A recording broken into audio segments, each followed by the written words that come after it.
Di sini ada gaya listrik, yaitu gaya yang dialami oleh objek bermuatan yang berada dalam medan listrik.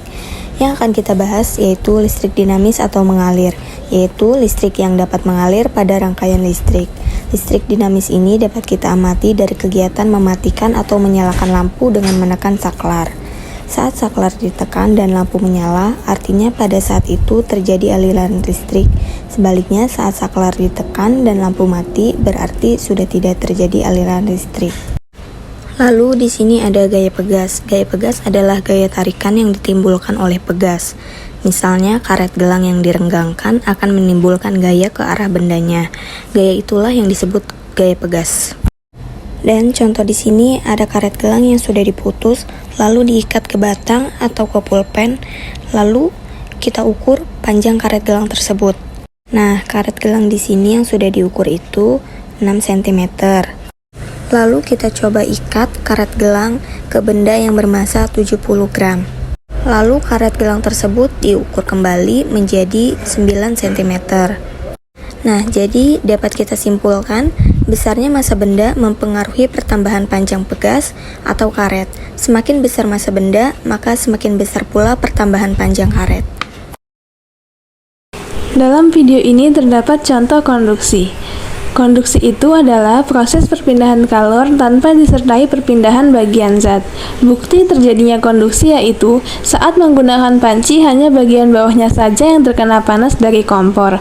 Tetapi lama-kelamaan bagian penutup dan pegangan panci akan ikut menjadi panas. Artinya, panas telah berpindah dari dasar ke bagian penutup dan pegangan panci. Dan itu terjadi secara konduksi. Selanjutnya ada konveksi. Konveksi adalah perpindahan kalor melalui zat penghantar yang disertai dengan perpindahan bagian-bagian zat. Pada saat merebus air, kita pasti melihat air mendidih.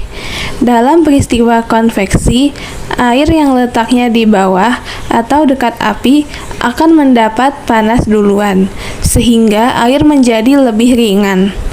Air tersebut akan bergerak ke atas dan digantikan oleh air dingin yang berada di atasnya, dan seterusnya sampai semua menjadi panas.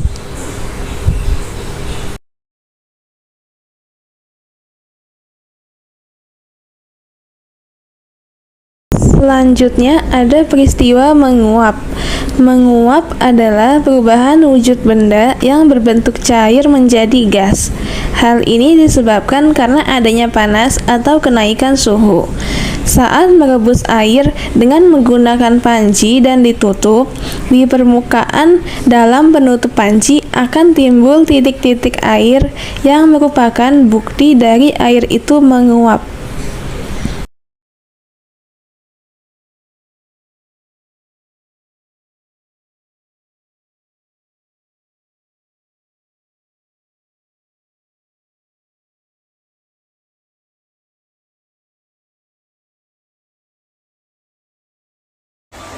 Gaya gesek merupakan gaya yang bekerja akibat adanya sentuhan dari dua permukaan benda. Gaya ini bekerja berlawanan arah dengan arah gerak benda. Gaya gesek dapat terjadi karena sentuhan antara permukaan benda dengan bidang lintasan. Maka ketika benda bergerak, maka akan terbentuk gesekan di antara keduanya. Ada dua jenis utama gaya gesekan, yaitu statis dan kinetis. Menurut jurnal The Physics Teacher, gesekan statis bekerja antara dua permukaan yang tidak bergerak relatif satu sama lain.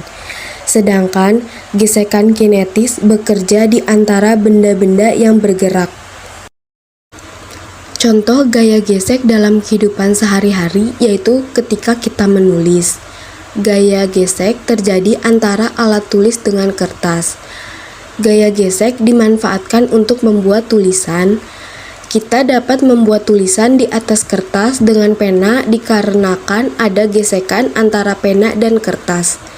Seandainya permukaan kertas itu licin seperti plastik, tentu kita tidak dapat menulis di atas kertas tersebut. Kata gravitasi berasal dari bahasa Latin, yakni gravitas yang memiliki arti berat.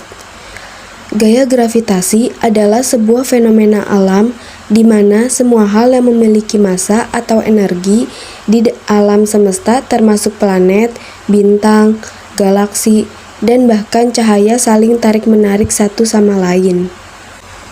Di bumi, gaya gravitasi adalah penyebab benda fisik memiliki berat. Pada bulan, pengaruh gaya gravitasi adalah penyebab air laut mengalami pasang laut.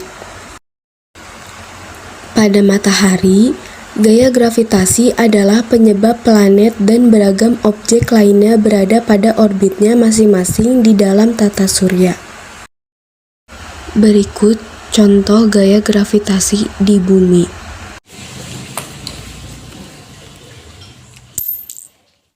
Dari video tersebut, dapat kita lihat bahwa semua benda yang jatuh akan mengarah ke arah bawah.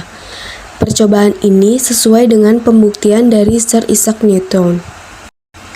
Ia mengatakan bahwa semua benda yang dilempar ke atas atau berada di atas akan kembali jatuh ke tanah karena adanya gaya tarik yang berada di pusat bumi. Lilin yang didekati ke tangan atau radiasi, percobaan tersebut merupakan bentuk radiasi atau pancaran. Karena dalam percobaan, suhu atau panas dapat berpindah dari lilin ke tangan tanpa ada perantaranya.